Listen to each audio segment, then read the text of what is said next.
بسم الله الرحمن الرحيم. إن الحمد لله نحمده ونستعينه ونستغفره ونؤمن به ونتوكل عليه ونعوذ بالله من شرور أنفسنا ومن سيئات أعمالنا. من يهده الله فلا مضل له ومن يضلله فلا هادي له، وأشهد أن لا إله إلا الله وحده لا شريك له، وأشهد أن محمدا عبده ورسوله. أما بعد، فإن خير الحديث كتاب الله، وخير الهدي هدي محمد صلى الله عليه وسلم، وشر الأمور محدثاتها، وكل محدثة بدعة، وكل بدعة ضلالة، وكل ضلالة في النار. فقد قال الله تعالى في القرآن المجيد: أعوذ بالله من الشيطان الرجيم، بسم الله الرحمن الرحيم. يا أيها الذين آمنوا اجتنبوا كثيرا من الظن إن بعض الظن إثم ولا تجسسوا ولا يغتب بعضكم بعضا أيحب أحدكم أن يأكل لحم أخيه ميتا فكرهتموه واتقوا الله إن الله تواب رحيم. يا أيها الذين آمنوا لا يسخر قوم من قوم عسى أن يكونوا خيرا منهم ولا نساء من نساء عسى أن يكن خيرا منهن ولا تلمزوا أنفسكم ولا تنابزوا بالألقاب بئس الاسم الفسوق بعد الإيمان ومن لم يتب فأولئك هم الظالمون. وقال تعالى: يا أيها الناس اتقوا ربكم الذي خلقكم من نفس واحدة وخلق منها زوجها وبث منهما رجالا كثيرا ونساء واتقوا الله الذي تساءلون به والأرحام إن الله كان عليكم رقيبا. يا أيها الذين آمنوا اتقوا الله حق تقاته ولا تموتن إلا وأنتم مسلمون واعتصموا بحبل الله جميعا ولا تفرقوا. وقال تعالى: يا أيها الذين آمنوا اتقوا الله وقولوا قولا سديدا يصلح لكم أعمالكم ويغفر لكم ذنوبكم ومن يطع الله ورسوله فقد فاز فوزا عظيما. وقال النبي صلى الله عليه وسلم عن أبي هريرة رضي الله عنه قال: أن رسول الله صلى الله عليه وسلم يقول: كل المسلم على المسلم حرام دمه وماله وعرضه. وفي رواية قال النبي صلى الله عليه وسلم: من سلم المسلمون من لسانه ويده، أو كما قال عليه الصلاة والسلام. ہر قسم کی تعریف، حمد و ثنا، کبریائی، بڑائی، بزرگی و برتری اور ہر قسم کی عبادت و بندگی اس اکیلے اللہ وحدہ لا شریک کے لیے لائق و زیبا ہے، جس نے ہمیں اور آپ کو اپنی عبادت اور بندگی کے لیے پیدا فرمایا، جو رب العالمین اپنی ذات میں، اپنی قدرت اور کمالات میں، اپنی اسماء و صفات میں اکیلا اور تنہا ہے، جس کا کوئی ثانی نہیں، شریک نہیں، جو بے مثل اور بے مثال ہے، حی لا یموت ہے، ہمیشہ سے زندہ اور ہمیشہ قائم و دائم رہنے والا ہے، اپنے عرش پر مستوی ہے اور اپنے علم سے ساری کائنات کا احاطہ کیا ہوا ہے۔ اس پاک پروردگار کے لیے ہر قسم کی حمد و ثنا ہے۔ درود و سلام کے بے حد و حساب نذرانے سارے ہی انبیاء کرام پر، بالخصوص ہمارے اور آپ کے نبی جناب محمد رسول اللہ صلی اللہ علیہ وسلم کی ذات مبارکہ مطہرہ مقدسہ پر، جن کے ہم اور آپ امتی ہیں اور جو ہم سب کی طرف رہنما و رہبر بنا کر بھیجے گئے، امام الانبیاء، امام اعظم، قائد اعظم، رہبر اعظم بنا کر بھیجے گئے، اس نبی پاک پر درود و سلام ہو۔ اللہم صلی علی محمد وعلی آل محمد كما صليت على إبراهيم وعلى آل إبراهيم إنك حميد مجيد. اللهم بارك على محمد وعلى آل محمد كما باركت على إبراهيم وعلى آل إبراهيم إنك حميد مجيد. محترم ومکرم عزیز سامعین، پس پردہ عزت مآب اسلامی خواتین اور سبھی حاضرین جمعہ، حیات انسانی میں اللہ تبارک و تعالیٰ کی بے شمار نعمتیں، بے شمار احسانات اللہ تبارک و تعالیٰ انسان کو عطا کرتا ہے۔ انہی نعمتوں میں، انہی احسانات میں خود انسان کے اعضائے جسمانی یہ بہت بڑی نعمت ہے۔ باقی نعمتیں مال، دولت اور گھر، مکان، بنگلے، گاڑیاں، سواریاں، لباس، یہ ساری چیزیں بہت بڑی نعمت ہے، زندگی کی ضروری اور قیمتی چیزیں ہیں، لیکن انہی میں اگر یہ بیرونی چیزوں کو چھوڑ کر انسان خود اپنی ذات میں غور و فکر کرے تو اس کے جسم سے جڑے ہوئے اعضاء یا اعضاء جسمانی اللہ تبارک و تعالیٰ کی بہت بڑی نعمت ہے، جن نعمتوں کا شکر ادا ہم زندگی بھر اللہ تبارک و تعالیٰ کی عبادت کر کے بھی نہیں ادا کر سکتے ہیں۔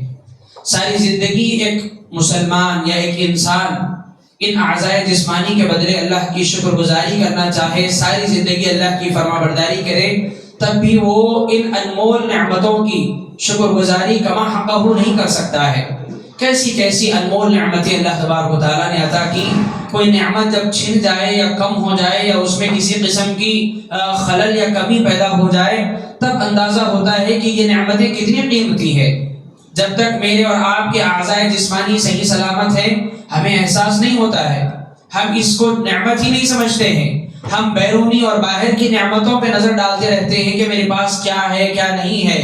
لیکن اگر انسان شکر ادا کرنا چاہے تو وہ اپنے جسم کے اعضاء پر رات دن شکر ادا کرے کہ کتنی بہترین زبان اللہ رب العالمین نے عطا کی، کتنی بہترین آنکھیں جو پوری دنیا اور دنیا کے یہ خوشنما مناظر دیکھ سکتی ہیں، ایسی آنکھیں اللہ رب العالمین نے عطا کی، کتنے بہترین ہاتھ اللہ نے دیے جس سے ہم اپنے کام کاج کرتے ہیں، ضرورت کی چیزوں کو ہاتھوں سے تھامتے ہیں، کیسے بہترین پیر اللہ نے بنائے، چل کر جہاں چاہے جیسے چاہے جا سکتے ہیں۔ اللہ تبارک و تعالیٰ نے جسم کے اندر کیسے کیسے قیمتی اعضاء بنائے ہوئے ہیں، یہ اعضاء ہم دنیا کی ساری دولت لوٹا کر بھی ویسے نہیں بنا سکتے جیسے اللہ رب العالمین نے ہمیں عطا کیے۔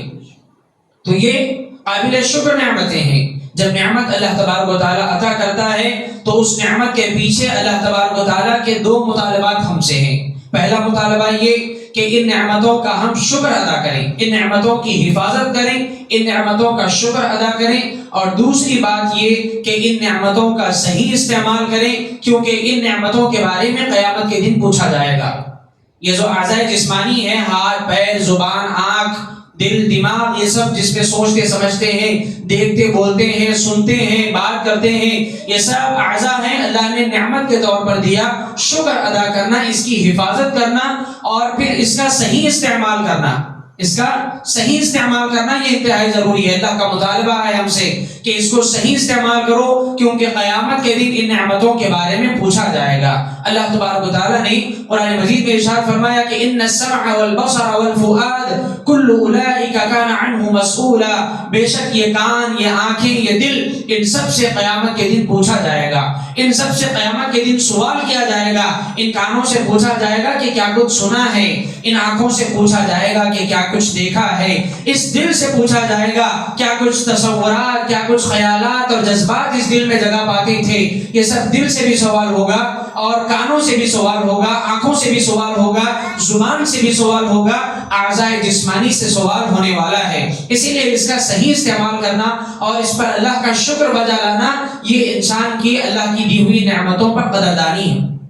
اللہ نے بطور انعام ان نعمتوں کو یاد دلایا قرآن مجید میں۔ اللہ نے فرمایا الم نجعل له عینین، کیا ہم نے انسان کو دو آنکھیں نہیں دی، ولسان وشفتین، ایک زبان اور دو ہونٹ نہیں دیے، وہدیناہ النجدین، اور ہم نے اس کو دونوں راستے دکھا دیے، ہدایت کا راستہ، گمراہی کا راستہ۔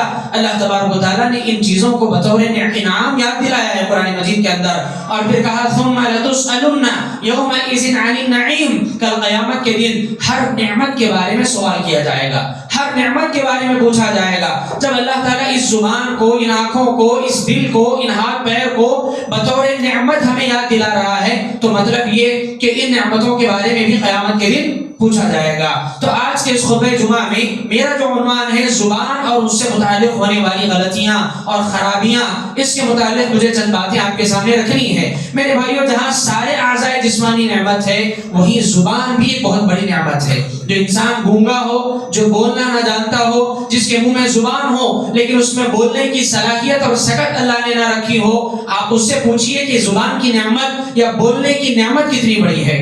زبان اللہ نے جانوروں کو بھی دی ہے لیکن وہ بولنا نہیں جانتے، ان کو اللہ نے بولنا نہیں سکھایا۔ سیم وہی گوشت کا ٹکڑا ہمارے منہ میں رکھا ہے، لیکن جیسے چاہو چلاؤ، جو چاہے بولو، اچھا بولو یا برا بولو، اللہ نے اس زبان کو ہمارے اختیار میں دے رکھا، لیکن آگاہ کر دیا کہ اے انسان یاد رکھنا، یہ زبان میں بولنے کی طاقت میں نے دی ہے، یہ زبان تمہاری اپنی مرضی سے چلتی ہے، لیکن جب تک تمہاری سانسیں چل رہی ہیں تب تک اس کو سوچ سمجھ کر چلانا. جب مر کے میرے پاس آؤ گے اس زبان سے نکلنے والے ایک ایک جملے پر میری پکڑ ہوگی, ایک ایک لفظ کا مجھے جواب دینا ہوگا, ایک ایک بول جو تمہاری زبان سے نکلا ہے اس کا میں سوال کروں گا اور مجھے جواب دینا ہے. اگر جواب دینے کی ہمت ہے تو پھر اپنی زبان کو جیسے چاہیں چلائیں, اور اگر نہیں جواب دینے سے ڈرتے ہیں, اللہ تبارک و تعالیٰ کے سوالوں سے خوف لگتا ہے کہ اللہ پوچھے گا تو کیا جواب دیں گے, تو پھر مجھ کو اور آپ کو سمجھ جانا چاہیے, سدھر جانا چاہیے, ڈر جانا چاہیے اس زبان کے استعمال کے سلسلے میں. میرے بھائیوں, یہ معمولی نعمت نہیں ہے زبان. اسی زبان سے آدمی بہت کچھ بنا بھی سکتا ہے, بگاڑ بھی سکتا ہے. اس زبان کی وجہ سے ایک آدمی مومن بھی ہوتا ہے, ایک آدمی کافر بھی ہوتا ہے. کلمہ اسلام پڑھ کے, کلمہ ایمان ادا کر کے مومن بن جاتا ہے. کلمہ کفر بک کے اور کفریہ بکواس اپنی زبان سے نکال کے آدمی اسلام کی وادی سے باہر نکل کر کفر میں چلا جاتا ہے. اسی زبان کے صحیح استعمال سے, میٹھے بول اور شیریں کلمات سے انسان لوگوں کے دلوں کو جیت سکتا ہے اور لوگوں کے دلوں میں قرارگاہ بنا سکتا ہے. اور جب اسی زبان کو کڑوی اور زہریلی بنا لیتا ہے اور اسی زبان کو تیز دھاری تلوار جیسی بنا لیتا ہے, کڑوے بول اور اسی طرح سے کڑوی باتیں اور زہریلی اور کسیلی باتیں کرتا ہے, تو پھر لوگوں کے دلوں سے اتر جاتا ہے, لوگوں کے دل و دماغ سے اس کی محبت ختم ہو جاتی ہے اور وہ انسان لوگوں کی نظر میں برا بن کے رہ جاتا ہے. رشتہ داریاں جوڑ بھی سکتا ہے اسی زبان کا اچھا استعمال کر کے, اور رشتہ داریوں کو کاٹ کر بکھیر بھی سکتا ہے اسی زبان کے غلط استعمال کی وجہ سے. تو یہ زبان, اس کے بارے میں عرب دانوں نے کہا یہ بات کہ سلاح ذو الحدین, کہ دو دھاری تلوار ہے. یہ دو دھاری تلوار ہے, جیسے چاہو چلاؤ. آپ برائی کو کاٹ کر ختم کر سکتے ہیں زبان سے, اور اسی زبان کو غلط چلا کر اچھائی کو کاٹ کر کے آپ برے بن سکتے ہیں. اچھائی کو بھی کاٹا جا سکتا ہے, برائی کو بھی کاٹا جا سکتا ہے. آپ کس کو کاٹنا چاہتے ہیں, کیا بننا چاہتے ہیں, یہ آپ کے اوپر ہے. لیکن یاد رکھیں زبان چلانے سے پہلے اللہ تبارک و تعالیٰ کا یہ فرمان مجھ کو اور آپ کو یاد ہونا چاہیے. اللہ نے فرمایا ما یلفظ من قول الا لدیہ رقیب عتید, تمہاری زبان سے ذرا برابر کوئی لفظ نہیں نکلتا لیکن ہمارے نگہبان فرشتے اس کو لکھ لیتے ہیں, ہمارے فرشتے اس کو نوٹ کر لیتے ہیں. تمہاری زبان کھلتی ہے وہاں لکھا جاتا ہے. زبان چل رہی ہے, احساس نہیں ہے اس کے لکھے جانے کا, اس سے نکلنے والے بول جو نوٹ ہو رہے ہیں اس کا مجھ کو اور آپ کو احساس نہیں, لیکن اللہ نے ہمیں احساس دلایا کہ اے انسان بغیر سوچے سمجھے زبان کو نہ چلا, تیری ہر بات لکھی جا رہی ہے, تیرے ہر بول پر پکڑ ہونے والی ہے, تیرے ہر لفظ کا تجھ سے حساب و کتاب لیا جانے والا ہے. اپنی زبان کا صحیح استعمال کرو. اللہ تبارک و تعالیٰ نے فرمایا یوم تشہد علیہم السنتہم وایدیہم وارجلہم بما کانوا یعملون, کل قیامت کے دن ان کی خود زبانیں گواہ بن جائیں گی ان کے خلاف. یوم تشہد علیہم السنتہم, ان کی زبان ان کے خلاف گواہی دے گی, وارجلہم ان کے پیر گواہی دیں گے, وایدیہم ان کے ہاتھ گواہی دیں گے, بما کانوا یعملون ان کے اعمال کے بارے میں. جو اعمال یہ قیامت کے دن چھپانے کی کوشش کریں گے, جھوٹ بولیں گے, دنیا میں ان کی غلطیوں پر پردے پڑ گئے تھے, لیکن قیامت کے دن ہاتھ بھی گواہی دے دیں گے, پیر بھی گواہی دے دیں گے. زبان جو دنیا میں چپ رہی اور تمہاری مرضی کے مطابق چلتی رہی, قیامت کے دن اللہ کے ایک سوال پر وہ سارے راز انسان کے کھول کے رکھ دے گی. اسی لیے اللہ تبارک و تعالیٰ نے زبان سے ہونے والی گناہوں سے اور زبان سے ہونے والے اور زبان کے ذریعے سے دل اور دماغ میں جو چیزیں جگہ بنا لیتی ہیں, بد اخلاقیاں, لوگوں کے لیے برے جذبات, لوگوں کے لیے برے ارادے, ان سب چیزوں کی خرابیوں کو اللہ تبارک و تعالیٰ نے سورہ حجرات میں بیان کیا. جو آیت میں نے خطبہ مسنونہ میں آپ کے سامنے پڑھی, بڑی طویل آیت ہے, لیکن اخلاقی بیماریوں کا پورا نچوڑ اور جتنی اخلاقی بیماریاں ہیں وہ سب اللہ نے اس آیت کے اندر ذکر کر دی.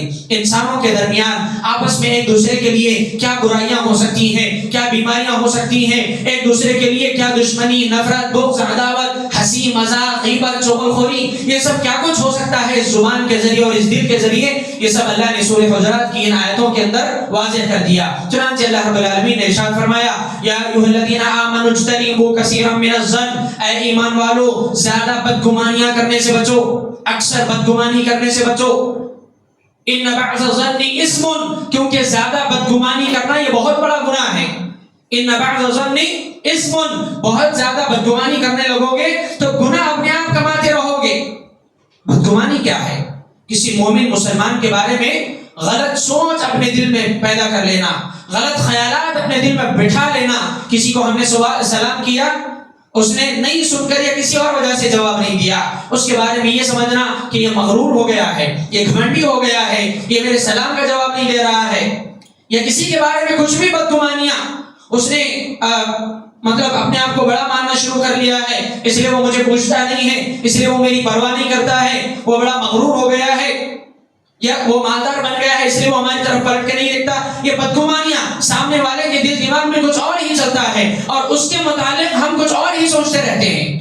کسی بھی طرح کی بدگمانی ہو، کسی کو جاتا ہوا دیکھیں آپ رات میں، سوچیں کہ آدمی زناکاری کرنے جا رہا ہوگا، یہ بدگمانی ہے. رات میں نکلنے والا ہر آدمی چور یا زانی بدکاری شرابی نہیں ہوتا.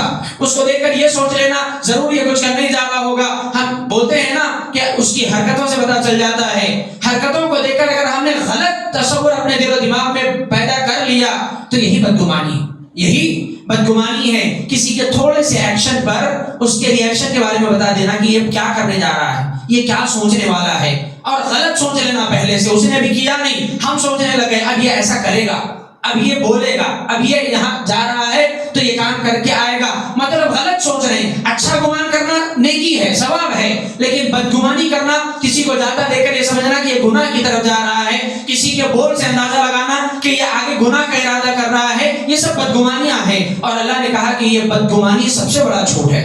کسی کے بارے میں گمان برا نہ رکھو، اچھا رکھو. بدگمانی کسی کے آتے ہی لائٹ چلی جائے، بدشگونی، بدگمانی، یہ سب ایک ہی معنی میں آتے ہیں.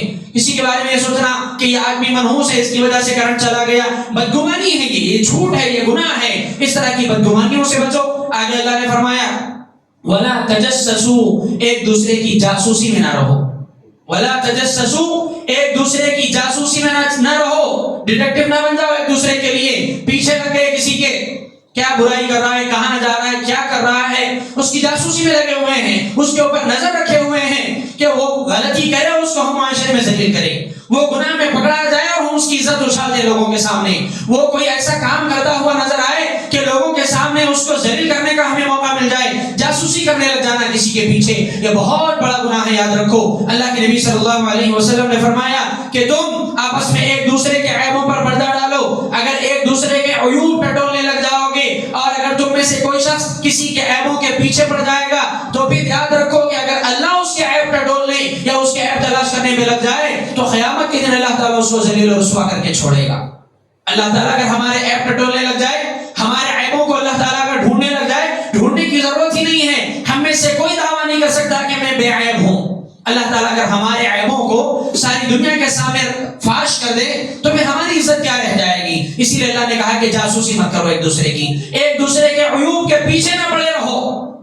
وَلَا يَغْتَبْ بَعْضُكُمْ بَعْضًا، آگے اللہ نے فرمایا کہ تم میں سے کوئی کسی کی غیبت نہ کرے، بعض کی غیبت نہ کرے، چغل خوری نہ کرے، ایک دوسرے کے پیٹ پیچھے اس کی برائیاں نہ بیان کرے، ایک دوسرے کے پیٹ پیچھے اس کی غلطیوں کا تذکرہ نہ کرے اور اس کے برائیوں کو بیان کر کے اس کا گوشت کھانے کی کوشش نہ کرے.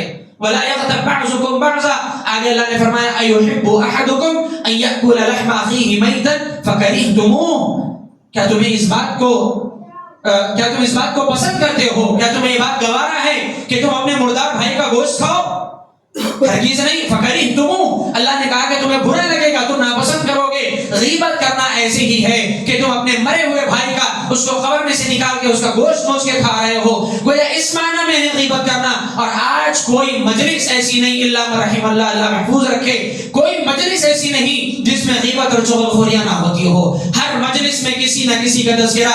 اللہ میری اور آپ کی حفاظت کرے. گھروں کے اندر خواتین کا یہی کردار ہے اور بازاروں میں اکثر و بیشتر مردوں کا بھی یہی کردار ہوتا ہے کہ جہاں بیٹھتے ہیں دو چار لوگ کسی پانچویں کی برائی، دو تین لوگ بیٹھے کسی چوتھے کی برائیاں کرنا، غیبت کرنا اور پیٹھ پیچھے برائی بیان کرنا، یہ بزدلوں کی علامت ہے. یہ جو ہے یہ اس آدمی کی علامت ہے جس کے اندر ہمت اور بہادری نہ ہو، جو انسان سامنے بات کرنے کی ہمت نہ رکھتا ہو، سامنے برائی بیان کر کے اس کی اصلاح کی ہمت نہ رکھتا ہو، وہ انسان پیٹھ پیچھے برائیاں کرتا ہے، پیٹھ پیچھے اس کا گوشت کھانے کی کوشش کرتا ہے. اللہ تبارک و تعالیٰ نے اس کو حرام قرار دیا. اور غیبت ایک ایسا گناہ ہے جس کے بارے میں اللہ کے نبی نے فرمایا کہ غیبت کی وجہ سے آدمی کے نیک اعمال ضائع اور برباد ہوتے رہتے ہیں اور اس کے نیک اعمال اس آدمی کے حصے میں چلے جاتے ہیں جو آدمی جس کی غیبت کر رہا ہے.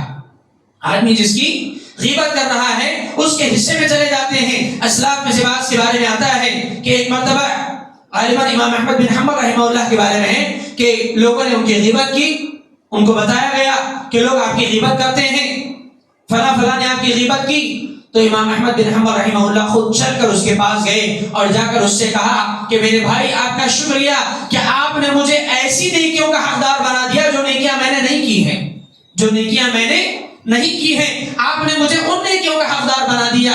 شکریہ ادا کیا اس کا کہ تم پیٹھ پیچھے میری برائی کرتے ہو۔ کیوں؟ برائی کرنے سے ان کا تو کچھ نہیں گیا، پیٹھ پیچھے برائی کر کے ان کے حصے میں نیکیاں آئیں، اور جو آدمی برائی کر رہا ہے اس کی نیکیاں ختم ہونے لگی، اس کی نیکیاں ضائع اور برباد ہونے لگی۔ تو جس کی برائی ہم کرتے ہیں ہماری نیکیاں اس کے حصے میں جاتی ہیں اور ہماری نیکیوں کا خاتمہ ہوتا ہے۔ ہم جس کی برائی کر رہے ہیں، جس کی غیبت کر رہے ہیں، تو سمجھ لیجئے کہ ایک طرح سے ہم نیکیوں کا ہدیہ اس کو دے رہے ہیں اور خود کے پاس سے نیکیوں کا صفایا کر رہے ہیں۔ حالانکہ یہ خود غیبت کرنے والے کے لیے ایک بزدلی کی علامت ہے اور بہت کبیرہ گناہ ہے۔ اللہ کے نبی صلی اللہ علیہ وسلم نے فرمایا الغیبۃ اشد من القتل، غیبت قتل سے بڑا گناہ ہے۔ غیبت قتل سے بڑا گناہ ہے کہ آپ اپنے مسلمان بھائی کو قتل کریں، اس سے بڑا گناہ ہے کہ آپ پیٹھ پیچھے اس کی غیبت کریں، اس کی برائیاں کریں۔ صحابہ کرام نے پوچھا کہ اللہ کے نبی غیبت کیا ہے؟ غیبت کس کو کہتے ہیں؟ اللہ کے نبی صلی اللہ علیہ وسلم نے فرمایا ذکرک اخاک بما یکرہ، تمہارا اپنے بھائی کے بارے میں وہ تذکرہ کرنا جو تمہیں ناپسند آئے، یعنی آپ نے مسلمان بھائی کے اندر وہ برائیاں موجود ہیں جو تمہیں پسند نہیں ہیں اور آپ ان کا تذکرہ کر رہے ہو، تو یہی غیبت ہے۔ صحابہ کرام نے پوچھا کہ اللہ کے نبی ہم نے اگر اس میں وہ برائی دیکھی ہے جس کا ہم ذکر کر رہے ہیں تو کیا تب بھی غیبت ہے؟ تو اللہ کے نبی صلی اللہ علیہ وسلم نے فرمایا ہاں، اگر اس میں وہ برائی موجود ہے تبھی تو غیبت ہے، اگر وہ برائی اس کے اندر موجود نہیں جس کا تم ذکر کر رہے ہو تب تو غیبت نہیں، بہتان ہے، الزام ہے۔ تب تو کیا ہے؟ الزام اور بہتان ہے، اور اس الزام اور بہتان کی بہت بڑی سزا ہے کہ قیامت کے دن اگر اللہ رب العالمین تمہیں اس الزام اور بہتان کے جرم میں کھڑا کر دے اپنے سامنے تو کیا جواب دے پائیں گے؟ کسی کے بھی بارے میں زبان کھول دینا بڑا آسان ہو گیا ہے ہمارے لیے۔ میرے بھائیو، خطبہ مسنونہ میں جو آیات آپ ہر خطبہ جمعہ میں سنتے ہیں، ان آیتوں میں ایک آیت کیا ہے؟ یا ایھا الذین آمنوا اتقوا اللہ، ایمان والو اللہ سے ڈرو، وقولوا قولا سدیدا، صاف سیدھی سچی اور درست باتیں کیا کرو، زبان کی حفاظت کیا کرو، یصلح لکم اعمالکم، زبان کی حفاظت کرو گے، صاف سیدھی باتیں کرو گے، زبان کا صحیح استعمال کرو گے، یصلح لکم اعمالکم، اللہ تمہارے باقی اعمال کی بھی اصلاح کر دے گا، باقی اعمال بھی سدھر جائیں گے۔ اعمال کی اصلاح کا انحصار زبان کی اصلاح پر ہے۔ زبان سدھارو گے اعمال اپنے آپ سدھر جائیں گے، زبان بگاڑ لو گے باقی اعمال اپنے آپ بگڑ جائیں گے۔ ہر صبح اعضاء جسمانی، اللہ کے نبی کی حدیث ہے کہ ہر صبح اعضاء جسمانی زبان سے کہتے ہیں کہ اے زبان تو ذرا صحیح سلامت اور درست ہو کر چلنا، کیونکہ تیری سلامتی میں ہماری سلامتی ہے، تو بگڑ جاتی ہے تو ہم بگڑ جاتے ہیں، تیرا غلط چلنا ہمیں تکلیف پہنچاتا ہے۔ آپ یاد رکھو، کوئی گالی دیتا ہے، کوئی کسی کو برا بھلا کہتا ہے تو گالی دینے پر لوگ زبان باہر کھینچ کے زبان کو نہیں مارتے، کس کو مارتے ہیں؟ آدمی کے جسم کو نرم کرتے ہیں، آدمی کے جسم کو تھپکایا جاتا ہے، زبان گالی دے کر اندر چلی جاتی ہے، مار کہاں پڑتا ہے؟ جسم کو پڑتا ہے۔ تو جسم تکلیف اٹھاتا ہے زبان کی غلط حرکت کی وجہ سے، اسی لیے زبان کی اصلاح یہ اعمال کی اور جسم کی درستگی ہے اور اصلاح ہے۔ زبان کا بگاڑ سارے جسم اور سارے اعمال کا فساد اور بگاڑ ہے۔ ایک گوشت کے ٹکڑے کو سنبھالنا بہت بڑی بات ہے۔ صحابہ کرام کے بارے میں اس لیے آتا ہے کہ بہت سے صحابہ کرام کو دیکھا گیا کہ اپنی زبان کو باہر نکالتے اور پکڑ کر اس کو مارا کرتے۔ صحابہ کرام میں سے بعض پوچھتے کیا کر رہے ہو؟ تو کہتے کہ اپنی زبان کو قابو میں رکھنے کے لیے اس کے ساتھ سختی کر رہا ہوں، اس کو قابو میں رکھنے کی کوشش کر رہا ہوں۔ زبان کی حفاظت یہ صحابہ کرام کے اندر ایک بہت بہترین مشغلہ تھا اور اس کی اہمیت کو صحابہ کرام جانتے تھے۔ اور اللہ کے نبی صلی اللہ علیہ وسلم نے یہ تک کہا من یضمن لی ما بین لحییہ وما بین رجلیہ اضمن لہ الجنہ، جو شخص مجھے دو جبڑوں کے درمیان کی چیز اور دو پیروں کے درمیان کی چیز ان دونوں کی ضمانت دے دے میں اسے جنت کی ضمانت دیتا ہوں۔ کیا مطلب؟ دو جبڑوں کے درمیان کی چیز زبان کے صحیح استعمال کی ضمانت دے دے، وما بین رجلیہ اور دو پیروں کے درمیان کی چیز شرمگاہ کی حفاظت کی ضمانت دے دے۔ دونوں کی حفاظت اگر کوئی آدمی کر لے جائے، اللہ کے نبی نے فرمایا اضمن لہ الجنہ، میں اسے جنت کی گارنٹی دیتا ہوں۔ دونوں کی حفاظت اگر کر لے، اور دونوں کی حفاظت بڑی مشکل چیز ہے، زبان کی حفاظت بڑی مشکل چیز ہے۔ اس کا استعمال بے تحاشا چلانا، جیسے چاہے بولنا کتنا آسان لگتا ہے، لیکن اگر آدمی کو خوف آ جائے کہ میں جو بول رہا ہوں اس پر تو پھر آدمی جب سنبھلے گا، ڈرے گا. غیبت اور چغلخوریوں کا یہ مزاج بڑا عام ہے، لیکن یاد رکھو جس کی غیبت کر رہے ہو اس کو تم اعمال ہدیے پر دے رہے ہو اور تمہارے اعمال ضائع ہو رہے ہیں. اللہ کے نبی صلی اللہ علیہ وسلم نے پوچھا، اللہ کے نبی صلی اللہ علیہ وسلم نے فرمایا صحابہ کرام سے، اتدرون من المفلس، اے میرے صحابہ کیا تم مفلس کو جانتے ہو؟ مفلس کون ہے؟ صحابہ کرام نے کہا اے اللہ کے نبی، من لا درہم لہ ولا دینار، جس کے پاس درہم اور دینار نہ ہو، جس کے پاس کھانا پینا نہ ہو، وہی مفلس ہے. اللہ کے نبی صلی اللہ علیہ وسلم نے فرمایا ہرگز نہیں، ان المفلس من امتی یاتی یوم القیامت بصلاۃ وصیام وزکات، کہ میری امت کا مفلس وہ ہے جو قیامت کے دن بہت سی نمازیں، بہت سے روزے، بہت سے زکات کے پہاڑ لے کے آئے گا، لیکن کیا ہوگا؟ ویاتی قد شتم ھذا وقذف ھذا وضرب ھذا، لیکن اس آدمی نے کسی کو گالی دی ہوگی، کسی کو مارا ہوگا، کسی کو برا بھلا کہا ہوگا، کسی کی غیبت کی ہوگی. یہی اعمال اس کے ہوں گے کہ لوگوں کو تکلیفیں پہنچا کے آیا ہوگا. پھر کیا ہوگا؟ اللہ کے نبی نے فرمایا اللہ تبارک و تعالی جس کے ساتھ اس نے غیبت کی، جس کو مارا، جس کے بارے میں برا بھلا کہا، ان سب کے گناہ اس کو دے دیں گے، اس کی نیکیاں ان سب میں بانٹ دیں گے. اس کے روزے، نماز، یہ زکات، یہ سب کیا کریں گے؟ اللہ تعالیٰ ان لوگوں میں بانٹ دیں گے جس کے ساتھ اس نے ظلم کیا، اور ان سب کے گناہ اس کے پاس ڈال دیں گے. اتنے زیادہ لوگ جمع ہوں گے حق لینے کے لیے، اس کی نیکیاں ختم ہو جائیں گی، بہت سے لوگوں کے گناہ اپنے سر لے کر کے جہنم میں جائے گا. اللہ کے نبی نے فرمایا یہ مفلس ہے. اور کامل مسلمان کون ہے؟ جس کی زبان اور ہاتھ سیدھے ہو. اللہ کے نبی نے فرمایا المسلم من سلم المسلمون من لسانه ويده، کامل مسلمان تو وہ ہے جس کی زبان اور ہاتھ سے کسی کو تکلیف نہ ہو، جس کی زبان اور ہاتھ سے کسی کو تکلیف نہ ہو. زبان چل رہی ہے بے دریغ، لوگوں کے دلوں کو چیرتی ہوئی جا رہی ہے، لوگوں کے دلوں پر وار کرتی ہوئی، لوگوں کے دلوں کو کاٹتی ہوئی جا رہی ہے، اور بڑے متقی پارسا بنے ہوئے ہیں، نمازیں پڑھ رہے ہیں، تہجد پڑھ رہے ہیں، قرآن پڑھ رہے ہیں، ذکر و اذکار کر رہے ہیں. کیا فائدہ ایسے اعمال کا جو لوگوں کے دلوں کو چیر کر اللہ رب العالمین کی رحمت کو دعوت دینے لگے؟ اللہ کی رحمت نہیں آئے گی ایسے لوگوں کے پاس جو لوگوں کے دلوں کو دکھاتے ہوں، لوگوں کو تکلیف پہنچاتے ہوں. کسی پر الزام لگا دینا، کسی کی غیبت کرنا، کسی کے بارے میں بدگمانی کرنا، کسی کو گالی دے دینا، کسی کے بارے میں برا بھلا کہہ دینا، بہتان لگا دینا، یہ ایسے گناہ ہیں جو زبان سے انجام پاتے ہیں. میرے بھائیوں ڈرنا چاہیے اللہ رب العالمین سے. قیامت کے دن اللہ تعالیٰ پوچھے گا، اللہ تعالیٰ سوال کرے گا. ڈرے زبان کے معاملے میں. اللہ کے نبی صلی اللہ علیہ وسلم نے فرمایا ایک شخص اپنی زبان سے ایسے کلمات ادا کرتا ہے بغیر سوچے سمجھے، ایسے کلمات ادا کرتا ہے جس کی وجہ سے وہ اللہ رب العالمین کی رحمت کے اتنے قریب ہو جاتا ہے، اتنے قریب ہو جاتا ہے، وہ سوچتا نہیں کہ میں بڑی اچھی بات کر رہا ہوں، اچھے جملے اس کی زبان سے نکل جاتے ہیں، اللہ کو اتنے پسند آتے ہیں کہ اللہ کی رحمت کے اتنے قریب ہو جاتا ہے کہ اللہ کے نبی نے فرمایا اللہ تعالیٰ اس کو جنت میں داخل کر دیتا ہے. وہی دوسرا آدمی اپنی زبان سے ایسے کڑوے اور ایسے خطرناک جملے استعمال کرتا ہے بغیر سوچے سمجھے، اس کو اندازہ نہیں ہوتا کہ میں کیا بول رہا ہوں، بول دیتا ہے بے خیالی میں، لیکن وہ جملے اللہ تبارک و تعالیٰ کو اس قدر ناپسند آتے ہیں، اتنے برے لگتے ہیں کہ اللہ کی رحمت سے دور ہو جاتا ہے اور جہنم میں چلا جاتا ہے. اسی طرح ایک اور حدیث میں اللہ کے نبی صلی اللہ علیہ وسلم نے ارشاد فرمایا کہ ایک شخص ساری زندگی نیک اعمال کرتا رہتا ہے، نیکیاں کرتا رہتا ہے، آخر وقت میں اپنی زبان سے ایک ایسا کلمہ کفر ادا کرتا ہے کہ وہ جہنم کے نچلے گڑھے میں جا کر کے گرتا ہے.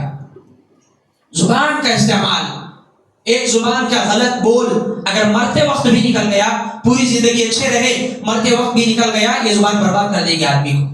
اسی لیے لوگوں کے بارے میں زبان کھولنے سے اچھا ہے کہ اپنی زبان کو اللہ رب العالمین کے ذکر و اذکار سے زینت بخشیں. عمر رضی اللہ تعالیٰ عنہ کہا کرتے تھے کہ اے لوگو علیکم بذکر اللہ فإنہ شفاء، کہ اے لوگو کثرت سے اللہ کے ذکر کو اپنی زبان پر لازم کر لو، یہ تمہارے لیے شفا ہے، یہ تمہارے لیے کیا ہے؟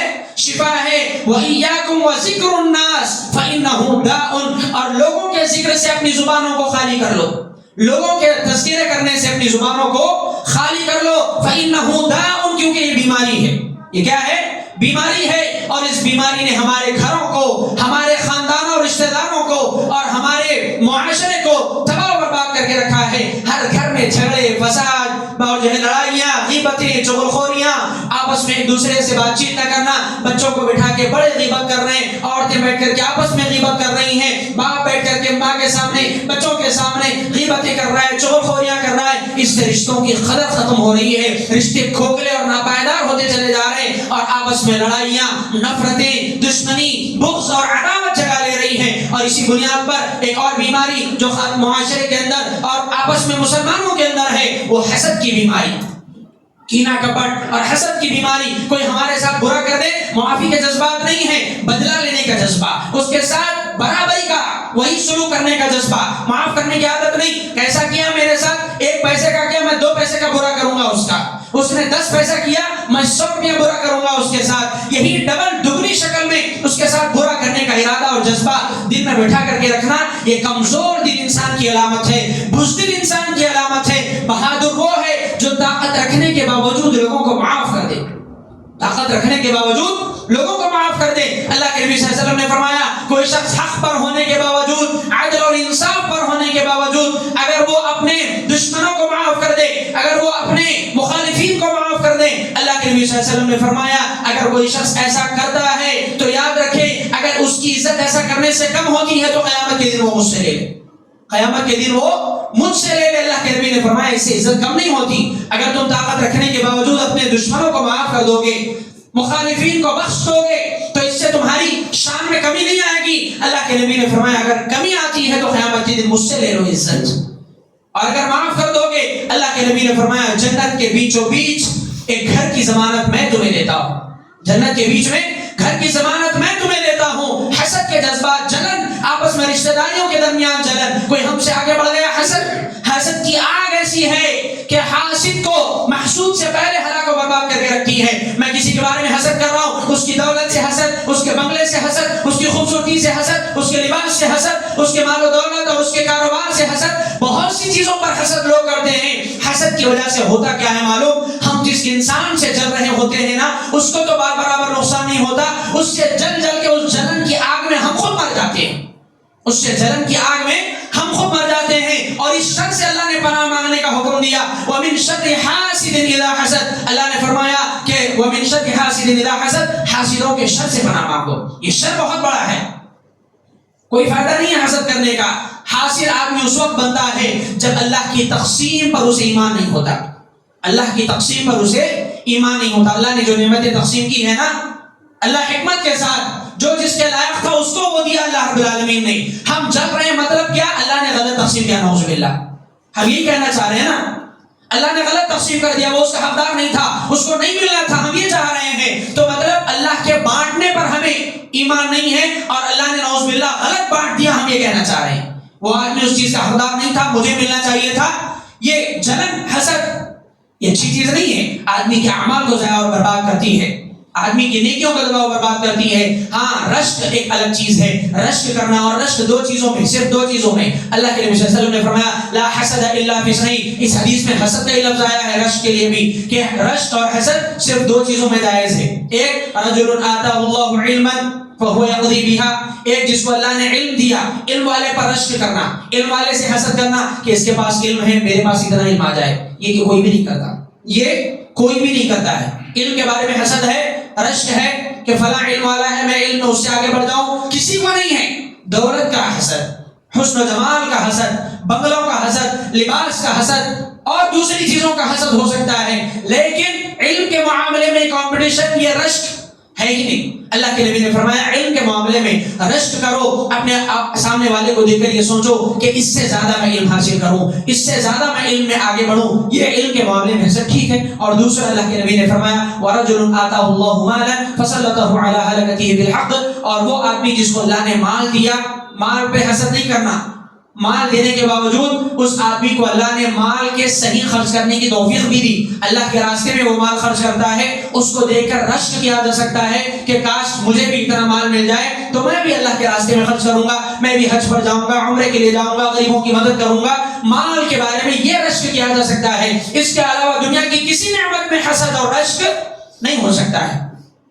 اور حسد اور لوگوں سے کینہ کپٹ بغض اور لوگوں سے بدلہ لینے کے جذبات, یہ وہ جراثیم ہیں. آدمی ایک طرف نیکیاں کرتا رہتا ہے اور ساری نیکیوں کو یہ کھاتے رہتے ہیں, دیمک کی طرح سے. یہ دیمک جیسے لکڑی کو چاٹ لیتی ہے, کاغذ کو کھا لیتی ہے, یا پھر اسی طرح سے آگ جیسے لکڑی کو جلا دیتی ہے, ویسے ہی یہ حسد, کینہ کپٹ بغض غیبت, یہ سب اعمال آدمی کی نیکیوں کو ضائع اور برباد کر دیتے ہیں. اللہ کے نبی صلی اللہ علیہ وسلم نے فرمایا اے ایمان والو لا تحاسدوا, آپس میں ایک دوسرے کے ساتھ حسد نہ کرو, ولا تدابروا, ایک دوسرے کو دیکھ کر پیٹ پھیر کے نہ جاؤ. ولا تباغضوا، ایک دوسرے کے لیے اپنے دلوں میں بغض نہ رکھو. اور وکونوا عباد اللہ اخوانا، اور اے اللہ کے بندو آپس میں بھائی بھائی بن کر کے رہو. مومنین کی مثال اللہ کے نبی نے ایسے دی کہ مسلمان سارے ایسے ہیں جیسے ایک جسم کی طرح ہے. جسم کے کسی ایک حصے کو تکلیف پہنچتی ہے تو پورا جسم اس کی تکلیف کو محسوس کرتا ہے. مسلمانوں کی مثال ایسی ہی ہے. ایک مسلمان تکلیف میں پہنچ جائے، ایک گھر والا، ایک رشتہ دار، ایک بھائی، ایک پڑوسی، ایک دوست اگر تکلیف میں پہنچتا ہے، باقی سارے دوسرے مسلمانوں کو، اس سے اپنے ملنے جلنے والوں کو وہ تکلیف محسوس ہونی چاہیے. یہی مسلمان ہونے کا تقاضا ہے. اور ایک دوسرے کو معاف کرنا، درگزر کرنا، یہ اللہ تبارک و تعالیٰ کے نزدیک پسندیدہ صفت ہے. اللہ کو بہت پسند ہے معاف کرنے کی صفت. اللہ رب العالمین، اللہ کے نبی نے فرمایا الراحمون یرحمهم الرحمن، رحم کرنے والوں پر رحمان رحم کرتا ہے. ارحموا من فی الارض، تم زمین والوں پر رحم کرو، ان کو معاف کر دو. یرحمکم من فی السماء، آسمان والا تم پر رحم کرے گا اور تمہیں معاف کر دے گا. کیا ہم نہیں چاہتے کہ اللہ ہمیں معاف کرے؟ تو ہم درگزر کریں غلط کرنے والوں کو، ظلم کرنے والوں کو، ستانے والوں کو بدلہ، اور اسی طرح سے ہم سے دشمنی کرنے والوں کو، ہماری غیبت کرنے والوں کو، ہمارا برا چاہنے والوں کو درگزر کریں. اگر ان کی تکلیفیں حد سے آگے گزر جائیں، نظر انداز کر دیں ان کو، سلام دعا کی حد تک ان سے تعلق رکھیں، لیکن ان کی غیبت کرنا، ان سے بدلہ لینے کا جذبہ رکھنا، ان کے لیے اپنے دل میں کینہ کپٹ بغض بھر کے رکھنا، یہ ہرگز اچھی بات نہیں. آخری حدیث کر کے جو ختم کرتا ہوں. ایک صحابی رسول ایک مرتبہ مسجد میں آنے لگے. اللہ کے نبی صلی اللہ علیہ وسلم نے کہا ابھی جو مسجد میں آئے گا وہ جنتی ہے، ابھی جو مسجد میں آئے گا وہ جنتی ہے. اچانک ایک صحابی رسول مسجد کے اندر آئے. دوسرے دن بھی اللہ کے نبی نے ایسے ہی کہا ابھی جو مسجد میں آئے گا وہ جنتی ہے. پھر وہی صحابی آئے. تیسرے دن بھی اللہ کے نبی نے کہا ابھی جو مسجد میں آئے گا وہ جنتی ہے. پھر وہی صحابی رسول آئے. صحابہ کرام کہتے ہیں ہمیں تعجب ہوا کہ 3 دن سے اللہ کے رسول بار بار یہی کہہ رہے ہیں اور یہی آدمی مسجد میں آ رہا ہے. کیا بات ہے، کیا معاملہ ہے کہ ان کو جنت کی بشارت دی گئی؟ ایک صحابی نے ان کا پیچھا کرتے ہوئے ان کے گھر میں جگہ لی اور ان کے گھر میں رہے تاکہ یہ دیکھیں کہ وہ کیا خاص عمل کرتے ہیں جس کی وجہ سے ان کو جنت کی بشارت سنائی جا رہی ہے. بار بار گھر میں رہا تو دیکھا کہ کوئی خاص عمل نہیں، وہی نمازیں پڑھ رہے، وہی قرآن مجید کی تلاوت، وہی ذکر و اذکار جو باقی صحابہ کرتے تھے وہی اعمال وہ بھی کر رہے ہیں. کوئی خاص عمل دکھائی نہیں دیا. 3 دن کے بعد آخر پوچھ ہی لیا کہ اے میرے بھائی کیا بات ہے کہ تمہارے اندر ایسا کون سا خاص عمل ہے جس کی وجہ سے اللہ کے نبی نے تمہیں جنت کی بشارت دی؟ اللہ کے نبی نے 3 دن لگاتار کہا کہ تم جنتی ہو، ابھی جو آئے گا وہ جنتی، اور تم ہی آ رہے تھے، کیا بات ہے تمہیں جنت کی بشارت ملی؟ تو انہوں نے کہا کہ اے میرے ساتھی میرا کوئی خاص عمل نہیں ہے، میں فرائض کے علاوہ اور دیگر مصنوع عبادتوں کے علاوہ کوئی خاص عمل نہیں کرتا. ہاں ایک خاص بات جو وہ ہے وہ یہ ہے کہ جب رات کو سونے لگتا ہوں تو بستر پر لیٹتے ہی اللہ رب العالمین سے کہتا ہوں کہ پروردگار میں نے تیرے بندوں میں سب کو معاف کر دیا، جنہوں نے میرے ساتھ جو کچھ برا کیا، غلط کیا، سب کو معاف کر دیا، سب کے لیے اپنے دل کو صاف کر دیا. اے اللہ میں نے تیرے بندوں کو معاف کر دیا، تو مجھے معاف کر دے. یہ کہہ کر کے سوتا ہوں. شاید یہی وجہ ہے کہ جب سوتے ہوئے اپنے دل کو لوگوں کے لیے پاک و صاف کر لیتا ہوں، لوگوں کو معاف کر دیتا ہوں، تو اللہ نے بھی مجھے معاف کر دیا. اور شاید اللہ کے نبی کی زبانی مجھے جنت کی بشارت اسی لیے ملی. دلوں کو صاف رکھنا، دل کی پاکیزگی، جسم کی پاکیزگی، کپڑوں کی پاکیزگی سے زیادہ ضروری ہے. کیا عجب ہے کہ انسان کے کپڑوں سے عطر کی خوشبو آئے. کیا بڑی بات ہے کہ آدمی کے جسم سے پرفیوم اور خوشبو اور بخور کی آدمی خوشبو اٹھاتے پھرے. مزہ تو تب ہے جب کردار سے خوشبو پھوٹے، کردار سے خوشبو آئے. دل کی پاکیزگی یہ اصل پاکیزگی ہے. کپڑوں کا پاک ہونا کوئی کمال کی بات نہیں. کافر بھی پہن لیتے ہیں صاف ستھرے کپڑے، کافر بھی نہا دھو لیتے ہیں، وہ بھی خوشبو استعمال کر لیتے ہیں، لیکن مومن کا کردار اور ایک کافر کے کردار میں فرق ہونا چاہیے. کافر اور اہل نفاق اپنے دلوں میں بغض کو جگا دیتے ہیں اور اپنے دلوں میں کینہ اور کپٹ کو جگا دیتے ہیں. دنیا کی نعمتیں ہی ان کے لیے سب کچھ ہے، اسی لیے حسد کو جگا دیتے ہیں اور دنیا میں بدلے کے جذبات ان کے دلوں میں رہتے ہیں. آخرت پر ایمان نہیں، اللہ حساب لے گا، اللہ انصاف کرے گا، اس پر ایمان نہیں نا. اسی لیے دنیا کے اندر غیبتیں کرتے ہیں، بدلے لینے کی چاہ ان کے دل میں رہتی ہے. ہم مومن مسلمان ہیں، ہمارا مقام نایاب ہے، ہماری جگہ علیحدہ ہے. ہم ویسے نہیں ہونا چاہیے. دنیا میں کوئی ظلم کرے اللہ تبارک و تعالیٰ اسے نمٹ لے گا. اللہ تعالیٰ قیامت کے دن حساب و کتاب لے گا. اللہ عدل کرے گا، انصاف کرے گا. اللہ کے انصاف پر ایمان. توحید یہاں بھی ہے. توحید صرف یہ نہیں ہے کہ آپ اللہ ہی کی عبادت کریں. توحید یہاں بھی ہے کہ آپ نے خود اپنے آپ کو حاکم بنا لیا، آپ لوگوں سے بدلہ لینے پر اتر آئے. کیا آپ کو اس بات پر ایمان نہیں کہ اللہ تبارک و تعالیٰ آپ کے دشمنوں سے نمٹ لے گا. جو آپ کے ساتھ غلط کر رہے ہیں اللہ ان سے بدلہ لے گا. اللہ آپ کے ساتھ انصاف کرے گا. کیا آپ کو اس بات پر ایمان نہیں؟ اگر ایمان ہے تو آپ یہ انصاف کا معاملہ اللہ کے حوالے کریں. توحید نہیں ہے. آپ بدلہ لینے پر بیٹھ جائیں تو آپ نے پھر اللہ کا یہ حق چھین لیا نا. آپ بدلہ لینے پر قادر ہو گئے. آپ نے اپنے آپ کو اس مقام پر بٹھا لیا کہ میں عدل و انصاف کروں گا. اللہ نے بعض جگہوں پر اجازت دی ہے بدلہ لینے کی, لیکن ہر جگہ نہیں. چھوٹی چھوٹی چیز کو آدمی پکڑے, اپنے دل میں بیٹھا کر کے دشمنی کا پہاڑ بنا لے, نفرت کا پہاڑ بنا لے, یہ اچھی چیز نہیں. بہرحال باتیں بہت ساری ہیں, یہ اخلاقی برائیاں اور بیماریاں ہیں. اللہ ان سب سے ہمیں محفوظ رکھے. اللہ تبارک و تعالیٰ کہنے والے کو اور سبھی سننے والوں کو زبان کی حفاظت کرنے کی توفیق عطا فرمائے. اخلاقی برائیوں سے بچائے, کینہ کپٹ بغض و عداوت سے بچائے, اور اللہ تبارک و تعالیٰ آپس میں ایک دوسرے کے لیے ہمدردی, شفقت, محبت اور الفت کے ساتھ جینے کی توفیق عطا فرمائے. اللہ ہمارے دلوں کو آپس میں ایک دوسرے کے لیے نرم کر دے, ہمارے دلوں میں ایک دوسرے کے لیے محبت ڈال دے. اللہ تعالیٰ حقیقی معنوں میں بھائی بھائی بن کر جینے کی توفیق عطا فرمائے. ویسی محبت ڈال دے جیسی محبت صحابہ کرام کے درمیان تھی. اللہ تبارک و تعالیٰ ہمارے رشتوں میں, ہمارے گھروں میں, ہمارے خاندانوں اور سماج میں الفت اور محبت پیدا فرمائے. اللہ تبارک و تعالیٰ نفرتوں سے ہمیں بچائے, عداوتوں سے ہمیں بچائے, حسد جیسی بیماری سے بچائے, غیبت اور چغلخوری جیسی برائی سے اللہ ہمیں بچائے. اللہ ہمارے نیک اعمال کی حفاظت فرمائے. اللہ ہمارے گناہوں سے درگزر فرمائے. اللہ ہمارے پریشانیوں کو دور فرمائے. مقروضوں کے قرض کی ادائیگی فرمائے. بے روزگاروں کو حلال روزگار نصیب فرمائے. اور اسی طرح اللہ تعالیٰ بیماروں کو شفا کاملہ عاجلہ اور کلیہ نصیب فرمائے. اللہ ہماری تمام دعاؤں کو شرف قبولیت عطا فرمائے. آمین. وآخر دعوانا الحمد للہ رب العالمین.